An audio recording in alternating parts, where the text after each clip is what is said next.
আসসালামু আলাইকুম বন্ধুরা, আমি আপনাদের প্রিয় মুস্কান জাহান্স। আশা করি সবাই ভালো আছেন।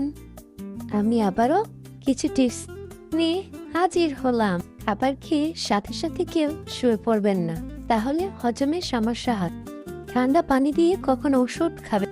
দিনে বেশি পানি পান করা উচিত, কিন্তু রাতে কম পানি পান করতে হবে। সন্ধ্যার পর ভারী খাবার খাবেন না, রাত্রে হালকা খাবার খাওয়াই ভালো, কারণ রাত্রে হাঁটাচলা খুব কম হয় আর খাবারের শেষে হাঁটাচলা করা খুবই আবশ্যক, বিশেষ করে রাতে।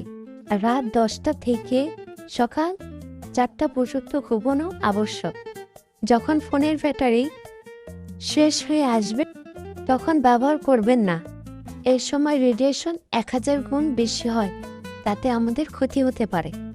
রাতে মোবাইল দেখাও কম দেখা আবশ্যক, যাতে চোখে মোবাইলের আলোতে ক্ষতি হতে পারে। সবাই ভালো থাকবেন। ধন্যবাদ।